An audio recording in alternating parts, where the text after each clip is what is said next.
Imagine por um instante que fosse possível colocar duas crianças sentadas nessa mesma mesa. Uma delas veio de 1985, a outra veio de 2026. As duas têm a mesma idade, as duas são inteligentes, as duas são curiosas, elas nasceram com o mesmo potencial humano. Mas se você parasse um dia observando a rotina dessas crianças, provavelmente teria a sensação de estar vendo dois mundos completamente diferentes. A criança de 1985 acorda, vai para a escola, volta para casa e, depois de fazer tudo o que precisa fazer, desaparece pela rua. Encontra amigos, inventa brincadeiras, sobe em árvores, anda de bicicleta, joga bola, constrói cabanas e volta para casa quando começa a escurecer. Já a criança de 2026 também vai para a escola, também tem amigos e também brinca. Mas a sua rotina é atravessada por algo que nenhuma geração anterior jamais experimentou na mesma intensidade. Telas, algoritmos e estímulos digitais disputando sua atenção durante praticamente todo o dia. E eu não estou dizendo isso para demonizar a tecnologia. Tanto porque seria incoerente da minha parte fazer isso enquanto eu gravo um vídeo para ser assistido justamente através dessa tecnologia. A questão é outra. O que acontece quando uma geração inteira cresce vivendo uma infância profundamente diferente daquela para a qual o ser humano se desenvolveu ao longo de milhares de anos? O que acontece quando o tempo de brincar diminui, o contato com a natureza se torna mais raro, as oportunidades de movimento são reduzidas e uma parcela cada vez maior das experiências passa a acontecer através de uma tela? Será que isso muda alguma coisa? Ou será que as crianças simplesmente se adaptam e seguem seu desenvolvimento normalmente? Nos últimos anos, pesquisadores de diferentes áreas começaram a se debruçar sobre essas perguntas.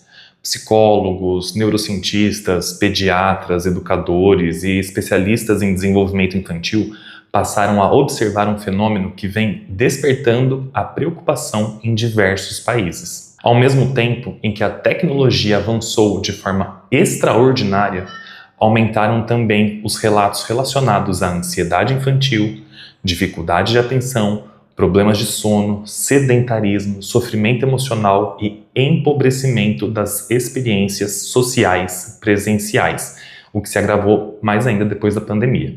E é claro que não existe uma única causa para tudo isso. A realidade humana é muito mais complexa do que uma simples explicação, mas ignorar as mudanças que aconteceram na infância nas últimas 2 décadas seria fechar os olhos para uma das transformações culturais mais profundas da nossa época. E é justamente aqui que a conversa fica interessante, porque existe uma abordagem educacional criada há mais de 100 anos, muito antes da internet, dos smartphones e das redes sociais, que parece ter antecipado várias das necessidades que hoje voltam a aparecer nas pesquisas sobre desenvolvimento infantil. Eu estou falando da pedagogia Waldorf. Mas antes da gente entender o que é Waldorf e o que ela tem a oferecer, precisamos compreender melhor qual é o cenário atual da infância. Porque talvez o maior desafio da educação hoje não seja preparar as crianças para o futuro, seja garantir que elas consigam viver plenamente a própria infância.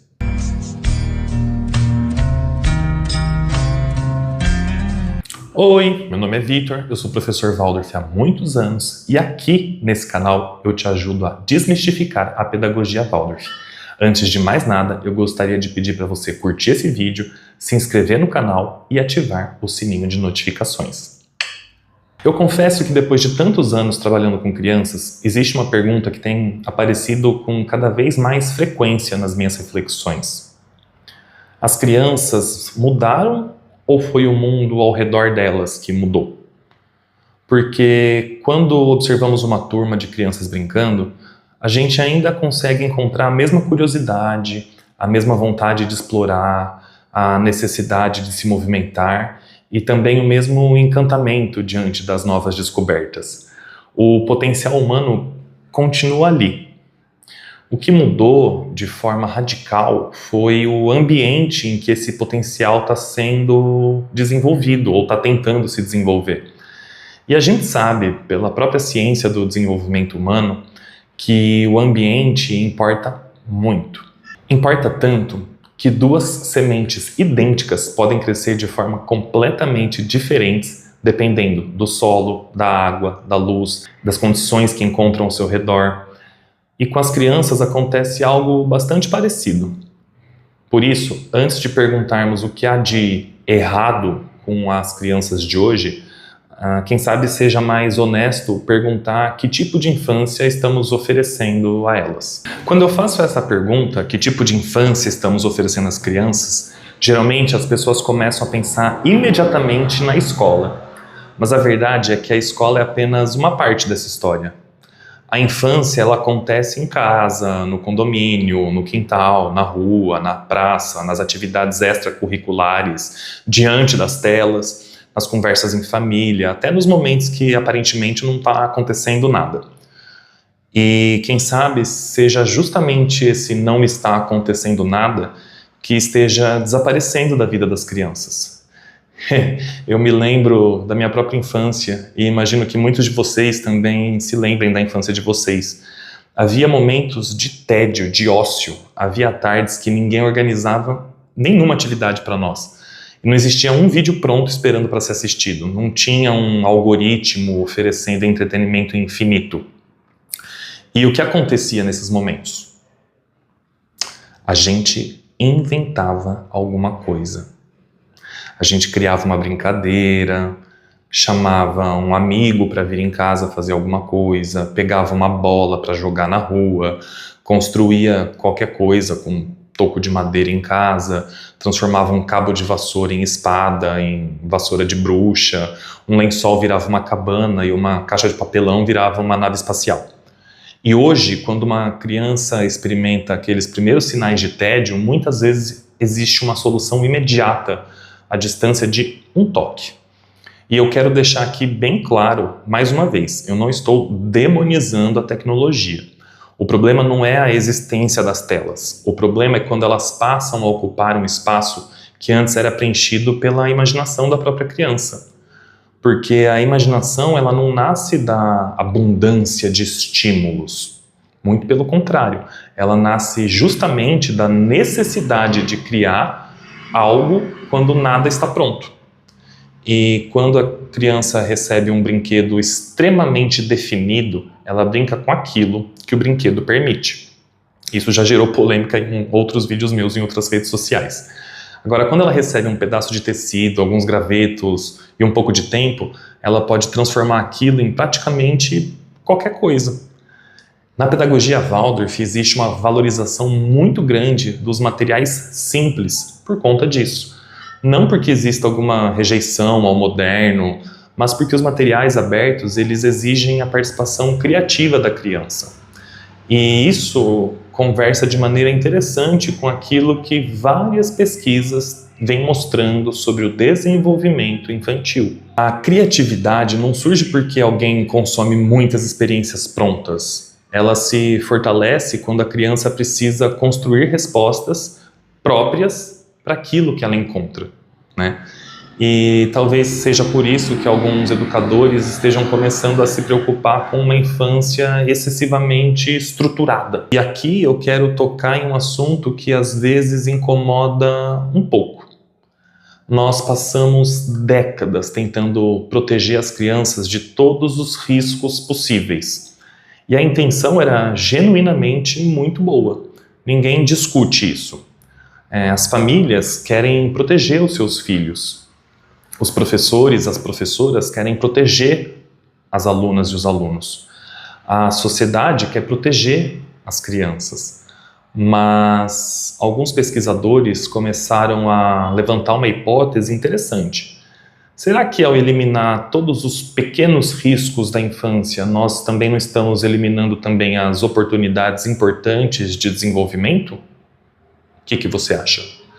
O Jonathan Haidt, ele fala bastante sobre isso quando ele analisa as mudanças culturais das últimas décadas. Ao mesmo tempo em que as crianças passaram a ter menos liberdade para explorar o mundo real, elas ganharam cada vez mais liberdade dentro do mundo digital. É uma inversão, no mínimo, curiosa. As crianças foram ficando mais protegidas fisicamente e mais expostas virtualmente. Menos tempo subindo em árvores, mais tempo navegando por redes sociais, menos tempo resolvendo conflitos cara a cara, mais tempo interagindo através das telas, menos experiências concretas, enquanto estão tendo cada vez mais experiências mediadas pelo algoritmo. E um dos maiores paradoxos da nossa época é justamente esse. Nós nunca nos preocupamos tanto com a segurança das crianças e, ao mesmo tempo, nunca tivemos tantos relatos de sofrimento emocional durante a infância e a adolescência. Obviamente, isso não significa que exista uma relação simples entre uma coisa e outra, mas significa que vale a pena olhar para esse fenômeno com, no mínimo, uma certa atenção. E existe um outro aspecto que me chama muito a atenção, a questão do movimento. Recentemente, eu estava observando uma turma durante o intervalo das aulas e eu me dei conta de algo muito interessante, que quando damos espaço suficiente, as crianças naturalmente procuram movimento, elas pedem movimento. Então, elas correm, pulam, escalam árvores, giram, buscam se equilibrar, perseguem umas às outras. E isso eu não estou falando só de criança pequena, eu estou falando de jovenzinhos também. Então ninguém precisa convencer a criança a fazer isso. Ela faz porque existe uma necessidade profunda de experimentar o mundo através do próprio corpo, né? A Organização Mundial da Saúde, a OMS, vem alertando há anos sobre a redução dos níveis de atividade física entre as crianças e adolescentes. Nos adultos também, né? Mas o nosso foco aqui são as crianças. Ao mesmo tempo que o comportamento sedentário e o tempo de tela aumentaram significativamente em muitos países. Mas o que mais me preocupa hoje nem é a questão só da saúde física. É a forma como o movimento participa da construção da própria inteligência, né?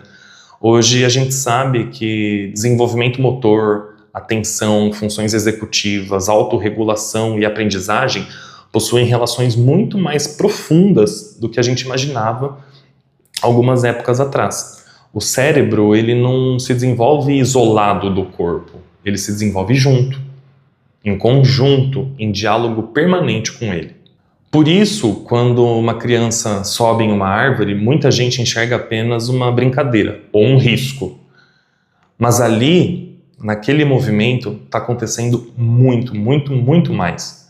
Ela está avaliando riscos, calculando distâncias, tomando decisões, percebendo seu próprio corpo no espaço, lidando com o medo, ganhando confiança, aprendendo sobre limites.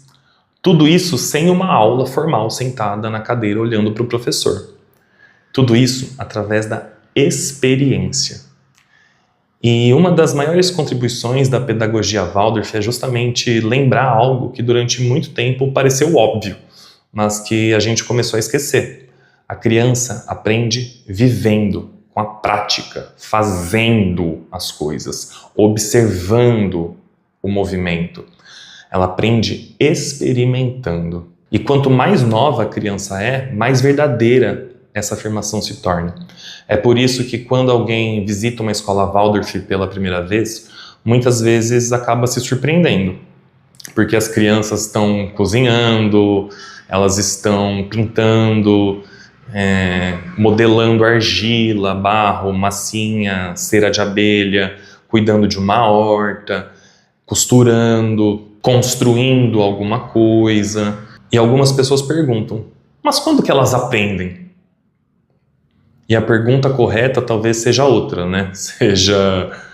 Será que essas experiências já não são aprendizagem? Porque existe uma tendência muito forte na educação de associar a aprendizagem apenas àquilo que pode ser medido e mensurado imediatamente através de uma nota, de um conceito. Como que a gente mede a autonomia de uma criança?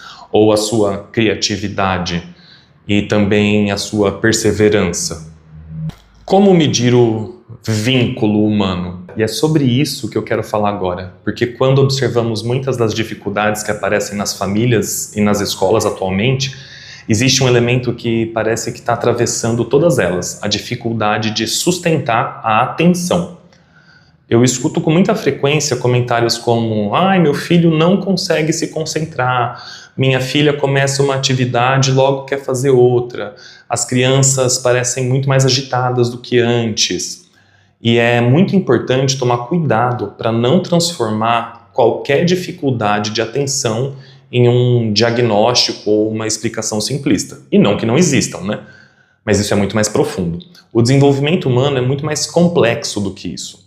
Mas também é impossível ignorar o fato de que estamos vivendo em uma sociedade construída para disputar a nossa atenção o tempo inteiro. Cada aplicativo quer alguns minutos ou algumas horas do nosso dia. Cada plataforma quer mais alguns segundos. Cada vídeo tenta impedir que a gente pule para o próximo e fique retido nele até o fim. E existem equipes inteiras de especialistas trabalhando para tornar os conteúdos cada vez mais atraentes, mais rápidos e mais difíceis de abandonar. E isso não acontece apenas com adultos. Tem uma indústria completamente voltada para isso, com foco nas crianças. Elas também estão inseridas nesse ambiente. E uma das perguntas mais importantes da atualidade é: o que acontece quando um cérebro em desenvolvimento passa anos convivendo com uma quantidade de estímulos que nenhuma geração anterior experimentou? E é exatamente isso que está acontecendo. E essa também é uma pergunta que os pesquisadores vêm tentando responder há alguns anos, desde que essas tecnologias começaram a fazer parte da rotina das crianças. Diversos estudos têm apontado associações entre o excesso de tempo de tela com pior qualidade de sono, aumento de sintomas de ansiedade, dificuldade de autorregulação, redução da atividade física. E é claro que cada caso é único e que a correlação não significa causalidade automática. Mas o conjunto das evidências tem levado muitos especialistas a defenderem mais o equilíbrio na relação das crianças com as tecnologias. E quando a gente fala em equilíbrio, existe um aspecto que costuma receber pouquíssima atenção: o silêncio, a pausa, os momentos em que nada de extraordinário está acontecendo na vida da criança. E eu tenho a impressão de que uma das coisas mais raras da vida moderna é simplesmente estar presente em uma experiência sem interrupções constantes. Por exemplo, uma refeição sem notificações, uma conversa sem distrações. Pode parecer algo pequeno, mas essas experiências ajudam a construir algo fundamental para o desenvolvimento humano: a capacidade de permanecer. Permanecer em uma atividade, em um pensamento, em uma relação, um relacionamento, permanecer diante de uma dificuldade sem abandoná-la imediatamente. E aqui a gente está entrando em um conceito muito importante dentro da pedagogia Waldorf: o ritmo. Quando as pessoas ouvem essa palavra pela primeira vez, muitas vezes pensam apenas em horários organizados. Mas o ritmo, na visão da pedagogia Waldorf, vai muito além disso. Ritmo significa alternância saudável, momentos de concentração e momentos de expansão, momentos de atividade e de descanso, momentos de movimento e de recolhimento.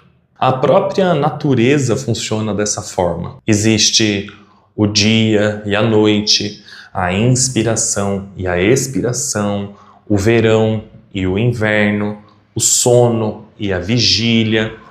E a criança, ela também precisa dessas alternâncias. Uma das características mais marcantes da vida contemporânea é justamente a dificuldade de respeitar esses ciclos. Tudo acontece o tempo todo. As informações chegam sem pausa, os estímulos não param, as notificações não descansam. Os conteúdos são infinitos. E o resultado é que muitas crianças acabam vivendo em estado quase permanente de excitação sensorial. E isso leva a gente para um outro tema que eu considero fundamental: o sono. Quando a gente conversa sobre aprendizagem, geralmente a gente pensa em escola, em livros, atividades, professores, né? Porém, existe um educador silencioso que trabalha todas as noites, e é justamente o sono. É durante o sono que os processos mais importantes relacionados à consolidação da memória, à recuperação física, à regulação emocional acontecem. Infelizmente, a qualidade do sono infantil tem sendo impactada por diversos fatores da vida moderna, incluindo o uso excessivo de telas próximo ao horário de dormir. Por isso, quando uma escola Waldorf fala sobre ritmo, rotina e hábitos saudáveis, ela não está defendendo regras arbitrárias. Ela está tentando criar condições para que o desenvolvimento infantil aconteça de forma mais harmoniosa. Porque existe uma tendência muito forte no mundo atual de olhar para a infância sempre a partir do que ela ainda não é. A criança não sabe ler. A criança ainda não sabe escrever e, sem perceber, a gente acaba começando a enxergar a infância apenas como uma preparação para alguma coisa que vai vir depois. E esse depois, o que é? Então, a pedagogia Waldorf propõe um olhar um pouco diferente. Ela nos convida a reconhecer o valor da infância em si mesma. Não porque as crianças devam viver isoladas do mundo moderno, mas porque existem experiências que só podem acontecer plenamente nessa fase da vida. Por exemplo, o brincar livre, o encantamento, o deslumbramento diante da natureza, a imaginação super latente e espontânea, a descoberta gradual do mundo, as histórias contadas ao redor de uma mesa. Enfim, brincadeiras que surgem sem planejamento nenhum, uma infinidade de coisas que só podem ser vividas dessa forma tão intensa nessas vivências dos primeiros anos de vida. E os adultos emocionalmente saudáveis costumam surgir de infância que tiveram espaço para ser vividas. E eu sei que algumas pessoas podem estar assistindo esse vídeo pensando, mas então a gente precisa abandonar a tecnologia? Obviamente que não. Essa não é a proposta. A tecnologia, ela faz parte da nossa realidade e ela continuará fazendo. Ela veio para ficar. A questão não é essa, não é eliminar as ferramentas modernas. A questão é não permitir que elas ocupem todos os espaços e que elas nos dominem ao invés de nos servirem. É garantir que a infância continue tendo lugar, que ainda exista tempo para brincar, que ainda exista tempo para conversar, para explorar o mundo real e não apenas o virtual. Tem coisa mais linda que uma criança vivendo o tédio criativo, imaginando? E com esse sino, eu te convido a essa reflexão. Então, se você gostou desse conteúdo, compartilha com alguém que também convive com crianças e até a próxima.